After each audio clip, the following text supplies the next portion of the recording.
7h01 em ponto, estamos de volta aqui no Manhã no Ar. Olha, o Manhã no Ar começa hoje uma série de entrevistas com os candidatos à Prefeitura de Manaus.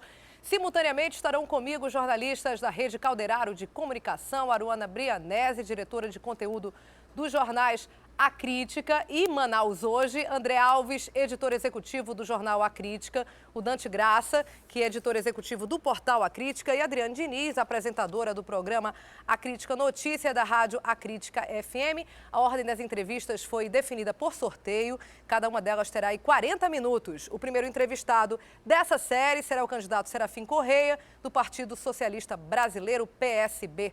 O candidato é presidente de honra do partido, atuou como membro do Diretório Executivo Nacional. Serafim Correia foi vereador, secretário municipal de Finanças da Prefeitura de Manaus, membro do Comitê de Articulação Federativa da Presidência da República, membro do Conselho de Administração da SUFRAMA. Bom dia, candidato. Um prazer recebê-lo aqui, tudo bem? Todo meu. Muito obrigado, Daniela. Olha só, os meus colegas, da Rede Calderaro de Comunicação já estão aqui no telão. A gente vai fazer essa entrevista simultaneamente, né? Vamos dar um oi aí para todo mundo. Todo mundo está me ouvindo perfeitamente, cada um na sua própria redação. Aruana, André, Adriane e Dante. E eu, como anfitriã, também vou participar da entrevista, mas como anfitriã, vou passar a palavra primeiro para os meus colegas, começando com a Aruana. Aruana, qual a sua pergunta para o candidato? Bom dia, Serafim. Bom dia, Aruana. telespectadores. Serafim, Manaus acaba de fazer bonito no IDEB, o Índice de Desenvolvimento da Educação Básica. A gente saiu de 20º para 11º lugar. A atual gestão atribui essa melhoria muito mais ao investimento em pessoas do que em infraestrutura, que a gente sabe que em muitas escolas ainda é precária. Eu queria saber qual é a sua meta para o IDEB e, caso eleito, que planos você tem para melhorar ainda mais esse índice? Eu também concordo que o melhor é investir em pessoas. Agora é bom dizer que o mérito desse resultado do IDEB não é de agora, é dos investimentos que foram feitos lá atrás em pessoas. E aí deixa eu puxar a brasa para minha sardinha. Quem foi que fez concurso para professores na educação no município de Manaus? Veja lá que quem mais nomeou professor concursado na educação na CEMED fui eu, lá atrás. Quem trocou todos os diretores que antes eram indicados de forma política por vereadores, por pessoas com mérito, através de um programa chamado Procede, também foi a minha administração, e eu devo acreditar aqui aos professores Cirino e Sérgio Freire, que nós fizemos essa opção por iniciativa deles. Então, investir em pessoas é o melhor. Agora tem que ter a estrutura física. As escolas têm que ter um mínimo de condição. Não pode ser só em pessoas, sem que você dê a essas pessoas as condições de trabalho. Antes de eu passar para o André, Serafim, vou só te pedir uma coisa. Lógico que a gente sabe que eles estão todos aqui atrás da gente, mas eles te enxergam melhor se tu olhares, inclusive, então, para essa câmera, porque ela vai te ver de frente, como todos os telespectadores. É que essa novidade aqui inclusive pra ainda gente não é também, do meu tempo. Inclusive pra gente também, essa entrevista coletiva de uma maneira virtual, né? Aqui, eu fiquei olhando para ela, até por uma questão de educação. Mas ela vai estar te vendo também, para não dar costas para ela, mas agora tudo bem, vamos lá. Vamos lá então, André, sua vez. Bom dia.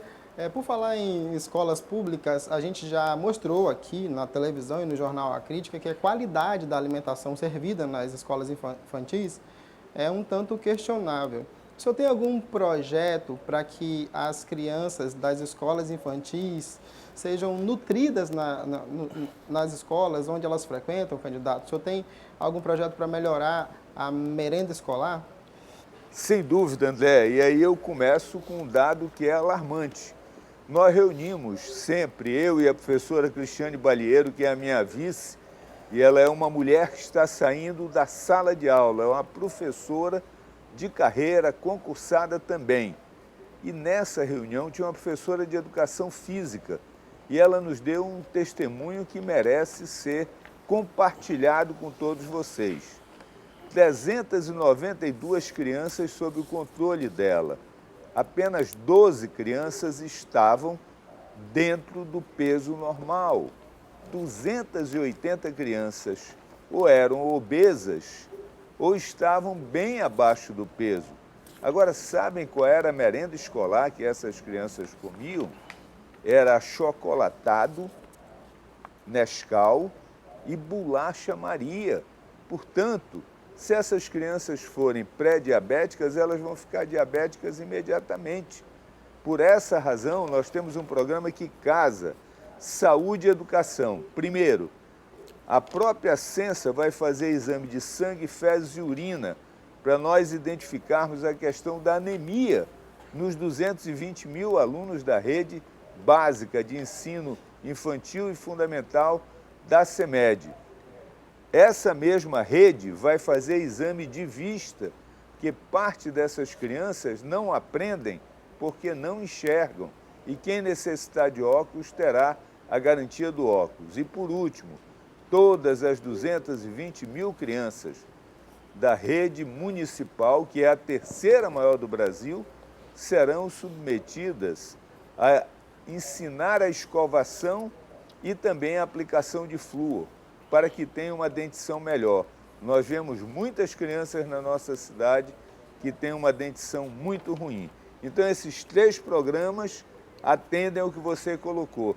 E, obviamente, que, de outro lado, precisamos mudar a qualidade da merenda. A merenda com achocolatado e bolacha Maria não vai melhorar a vida de ninguém. Agora, pela nossa rodada aqui, primeira rodada de perguntas, Adriane Diniz.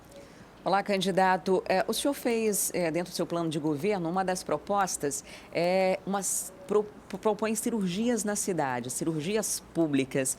Que cirurgias seriam essas? O que o senhor pretende modificar? Cirurgias urbanas, Adriane, é o seguinte: você tem muitos gargalos na cidade. Vou dar 3 exemplos que todos nós passamos todos os dias. Se você vem ali debaixo do viaduto Miguel Arraes, no sentido Amazonas Shopping, Bola da Frama, você vai ver que tem um gargalo. Vem com 3 pistas, reduz para 2, reduz para 1 e tem uma parada de ônibus. Ali tem uma retenção. Ali você tem que desapropriar cerca de 5, 6 metros para poder fazer a terceira pista. E ir com a terceira pista até a Estênio Neves, que aí dobra para a direita. Isso daria fluxo.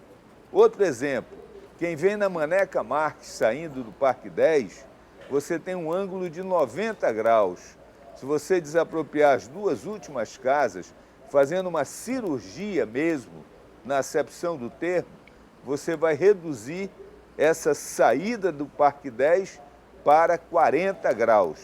Se você for no sentido Amazonas Shopping Ponta Negra, você tem um gargalo ali que é aquela passagem de nível da Constantino Neri com a Darcy Vargas. Por quê? Porque ela tem uma pista indo e uma pista vindo. Ali tem que fazer uma cirurgia, cortar de um lado e do outro para duplicar, para que você tenha 2 pistas indo e 2 vindo. Isso são as cirurgias urbanas que nós estamos propondo. Dante, eu sei que agora seria a sua vez, mas eu vou fazer uma interrupção por uma questão de ordem, porque a pergunta que eu queria fazer para o senhor tem a ver exatamente com isso, né? Com o transporte viário. Eu fiz uma série de reportagens agora com alguns problemas de Manaus, entre eles o complexo viário. Miguel Arraes, confirme para mim, foi feito inclusive na sua administração. Sim, sem dúvida. A gente conversou com alguns técnicos que afirmaram que houve modificações daquele projeto original, provavelmente por uma questão orçamentária, você pode confirmar agora ou não. A minha pergunta para o senhor é, vale a pena cortar orçamento de um projeto original e deixar ele subutilizado ou não utilizado como deveria, um projeto que é tão caro? Não houve corte. Essas pessoas estão enganadas. O corte que houve foi na passagem de nível da Paraíba, aquele mergulho que faz na Paraíba. O projeto original, o mergulho era na Rodrigo Otávio. Ela é que passava por baixo e a Paraíba passava por cima. Aí o prefeito que me sucedeu fez esses cortes, reduziu, e isso gerou inclusive um outro problema, porque quem vem não tem onde retornar. Por Exatamente. exemplo, alguém que venha no sentido Amazonas Shopping, Bola das Frama, para fazer o retorno, ele tem que ir até a Bola do Coroado. Isso foi a modificação do projeto, só que a modificação não foi feita por mim. Mas o Miguel Arraes também houve modificações. Não, absolutamente. Houve. Ele foi feito do jeito que foi planejado pela O arquiteta. Miguel Arraes é o viaduto mais óbvio de Manaus. Veja, você vem com 5 pistas, aí essas 5 pistas viram 3 no viaduto Miguel Arraes, e aí tem 2 mãos para Maceió, e ele foi feito interligado com a Maceió, portanto, se não existe a Maceió, você não andava hoje na Recife. Tem as 3 pistas para Recife e 2 à esquerda, que é para Rodrigo Otávio. O viaduto Miguel Arraes, eu diria que foi o viaduto mais bem planejado da cidade de Manaus. E o viaduto Gilberto Mestrinho, candidato? O viaduto Gilberto Mestrinho André, também. Agora, o que aconteceu no viaduto... Foi o mais bem planejado Não, também? foi muito bem planejado. Agora, o que acontece? A Avenida das Torres não era para desaguar ali na estrada do Aleixo. Aquilo não era previsto. Houve uma modificação, então, nesse processo? A modificação no projeto da Avenida das Torres. A Avenida das Torres tinha que seguir o seu curso normal, mergulhar na Rodrigo Otávio, passando, ali já é Efigênio Salles, passando por baixo e fazendo 2 tesourinhas no terreno do INPA. Só que brigar com o INPA é algo que eu não recomendo a ninguém. O governo do estado não quis essa briga. Aí o que ele fez? Ele jogou todo o trânsito na bola do coroado. Aí é muito legal, quer dizer, ele ficou com os louros e quem ficou com o ônus de resolver o problema foi a prefeitura. Qual é a solução hoje? E o que me diz isso são engenheiros amigos, quem me diz isso são engenheiros amigos, é o seguinte: você manter a Avenida das Torres e fazer uma grande rotatória na própria Efigênio Salles, logo ali depois daquele condomínio, que aí não teria mais nenhuma retenção. Não teria mais nenhuma retenção. Agora vamos examinar o seguinte: eu fiz 3 obras de arte. Miguel Arraes, deixei o viaduto Gilberto Mestrinho estava praticamente pronto. O amazonino concluiu, inaugurou como se fosse uma obra dele e nem me convidou para a inauguração. A passagem de nível da Paraíba, ele mudou o projeto. Muito bem, mas tire essas 3 obras de Manaus e ninguém andaria em Manaus hoje. E eu fiz tendo 5.800 de receita total. A atual administração, segundo o vice Marco Rota, e isso se confirma no site tesouro.fazenda.gov.br, teve 15 bilhões, portanto, 3 vezes o que eu tive. E fez aquela passagem de nível da entrada do aeroporto. Nenhuma outra obra de intervenção viária da cidade. Dante Graça, sua vez. Candidato, bom dia. O senhor acabou de destacar aí, né, obras que, na sua visão, Manaus nem andaria hoje, né? E mesmo assim, o senhor, na pesquisa do jornal A Crítica desse fim de semana, aparece como a 2ª maior rejeição. E em 2008 o senhor não foi reeleito. O que lhe leva a crer num resultado diferente nas eleições desse ano? Muito bem, eu andar nas ruas. E você me dá a oportunidade, Dante, de dizer por que eu sou candidato. Eu sou candidato porque eu ando muito em Manaus. Eu sou um político de Manaus. E eu, com a graça de Deus, eu recebo críticas, sugestões, apoio. Eu recebo tudo, eu converso com todo mundo. E aí o que veio? As pessoas chegavam comigo e diziam assim: Sarafa, tu vem? Eu digo: olha, não sei, estou vendo. Não, deixa de coisa, tu tem que vir. Acabaram com a domingueira. Olha, fecharam o T2 da Cachoeirinha. Olha, agora o estudante não paga mais meia na catraca, tu tens que voltar. Volta, Sarafa. E começou isso.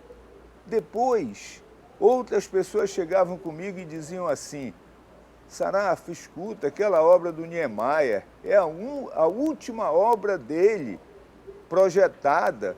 Aquilo é muito bonito. Por que não fizeram? Olha, lembra o corredor do Mindu, tu deixaste o dinheiro contratado na Caixa. Volta, Sarafa, volta. Eu digo: olha, não sei. Aí isso foi ganhando volume e o tamanho nós vamos ver no dia 2. E pelo sentimento que eu colho nas ruas, isso é muito mais forte do que as pesquisas estão captando. Aliás, pesquisa no Amazonas é um instituto desmoralizado, né? Não tem instituto de pesquisa no Amazonas que tenha um histórico de sucesso. Todos eles, de uma forma ou de outra, têm resultados desastrosos. Deram uma posição, quando a urna abre, o resultado é completamente diferente. Aí depois saem com desculpas do tipo, não, isso foi uma questão inercial, que eu não consigo entender exatamente o que é a questão inercial para o Ibope, por exemplo, errar uma pesquisa em 30 pontos percentuais. Isso aí tem outro nome, não é questão inercial, não. Candidato, os seus críticos, né, do seu governo como seu primeiro mandato como prefeito, faziam uma crítica grande à sua proximidade ao povo, aos bairros, às pessoas nas zonas mais afastadas da cidade. O senhor, no plano de governo agora, coloca como uma das metas intensificar essa proximidade com o povo.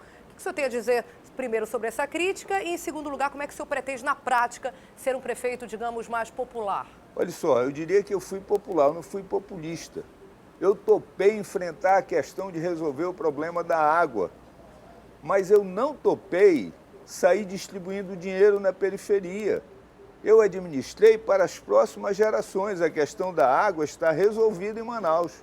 O que existem são falhas pontuais, que precisam ser corrigidas pela ação administrativa da prefeitura junto à concessionária. Mas, candidato, me permita? Pois não. A formação do seu secretariado foi também muito criticada, ora porque era muito técnico, ora porque era muito experiente. Como é que o senhor pretende agora formar esse secretariado de uma forma que eles vão ao encontro da população, ao anseio da população e que a população também tenha acesso livre a esses secretários, candidato? Mas, olha, sempre houve acesso aos secretários, não houve. Agora, você tem que ter agenda. Você não pode ser campanha política sempre. E ou eu dava oportunidade a novos profissionais, ou nós íamos ficar na mesmice sempre. E eu não me arrependo disso, eu paguei um preço. Mas veja que aquela geração, que foi a geração, vamos lá, a geração do professor Gilberto Mestrinho, de secretários, ela envelheceu. Você precisa dar oportunidade a novos secretários, a novos técnicos. Essas pessoas precisam ter a sua oportunidade e vão pagar preços, sim. Agora, eu tenho a alegria de andar na periferia de Manaus. Ainda ontem estava lá no Oswaldo Frota e recebi o reconhecimento do povo porque eu levei água. Isso é muito gratificante. A pessoa chega comigo e diz, porra, obrigado, você foi que rasgou tudo aqui e hoje nós temos água. Você foi quem colocou água aqui na Zona Leste, aqui na Zona Norte. O senhor admite que não tem esse reconhecimento maior nas ruas e do público porque se comunicou mal? Porque o senhor cita eu próprio vários projetos seus que foram colocados em prática, mas que... Muita gente, às vezes, não fica sabendo, é isso? Exatamente. Pois é, André, eu vou lhe dizer qual é a diferença. Eu gastei 37 milhões com propaganda da prefeitura. A atual administração gastou 220 milhões. Essa é a diferença. É só essa. Agora, os meus adversários tinham 7 horas de programa de rádio e televisão e todos os dias me atacavam. Inclusive, teve um que comprou um jornal, montou um jornal. Aí o jornal só tinha um objetivo, é que ele se elegesse. Depois que passou a eleição, ele fechou o jornal. Então, isso foi o que aconteceu. Agora, se eu voltar a ser prefeito, eu não vou gastar 220 milhões do dinheiro público com comunicação. Agora vamos deixar livre para fazer perguntas. Eu não sei se a Diniz...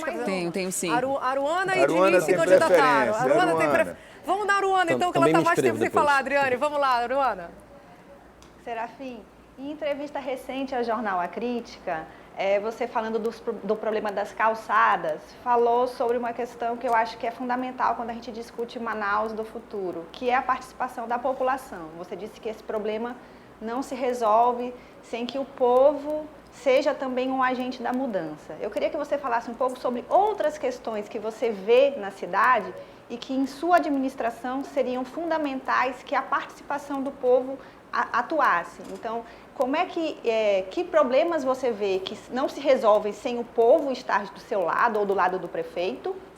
E como que a prefeitura pode estimular as pessoas a saírem um pouco desse marasmo, dessa posição de a prefeitura tem que fazer tudo e também percebam que elas têm que fazer a sua parte? Veja, eu lhe dou 2 exemplos. A calçada é um bom exemplo. E se nós começarmos a resolver o problema das calçadas agora, nós vamos levar 40 anos para resolver completamente Manaus. O que eu defendo? A prefeitura ter um projeto padrão de calçada. E nós não precisamos inventar nada, é aquilo que os portugueses nos legaram no final do século XIX. É aquela calçada do lado do cemitério São João Batista, que você tem a pista de caminhada com aqueles tijolinhos e o resto é grama, que é para a água poder infiltrar. Aí eu fui a Curitiba, Curitiba tem a grande novidade, sabe qual é a novidade dele? É aquilo que os portugueses faziam em Manaus no final do século XIX. Então nós temos que dizer, primeiro, o padrão de calçada é esse. Ninguém pode construir calçada diferente dessa. Vamos acabar com essa história de cimentar a calçada, porque você cimenta a calçada, a água escorre para a sarjeta. Não tem coleta de águas pluviais, da água da chuva. Resultado, isso vira buraco. Agora, uma questão que a cidade poderia ser muito melhor se a população ajudasse é a questão da coleta do lixo. Manaus tem centenas de lixeiras viciadas. E aí não pode dizer que a culpa é só da prefeitura, independentemente de quem seja o prefeito. Aí a população tem que contribuir minimamente. E minimamente é colocar o lixo naquela posição, na lixeira, 1 hora antes da coleta. Todo mundo sabe o horário que vai passar o lixeiro. Então não coloca antes, não joga em lixeira viciada. No Veralves você tem lixeira viciada. E aí eu vou apelar para o Papa Francisco. Foi ele que disse, quando nós jogamos o lixo fora da nossa casa, na verdade nós estamos jogando na nossa casa, que o planeta é a nossa casa, a Terra é a nossa casa. Então não pense que jogando lixo fora da sua residência, numa lixeira viciada, você está se livrando do lixo. Não, ao contrário, aquele lixo vai lhe trazer doenças futuramente. Então, esse é um assunto que a cidade pode contribuir, a sociedade como um todo pode contribuir. A outra é pedir nota fiscal. Ninguém pede nota fiscal em Manaus.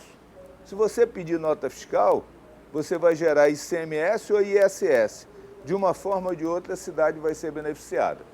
Nós chegamos, então, a exatamente a metade da entrevista, né, que está sendo feita não só por mim, mas pelos meus colegas também, Aruana Brianese, André Alves, Dante Graça e Adriane Diniz. A gente faz agora um pequeno intervalo e volta daqui a pouco com as perguntas da Adriane e do Dante. Que viu, Aruana e André, eles já se candidataram, então a gente volta com a pergunta da Adriane depois do Dante, em instantes, 7h23. Até já.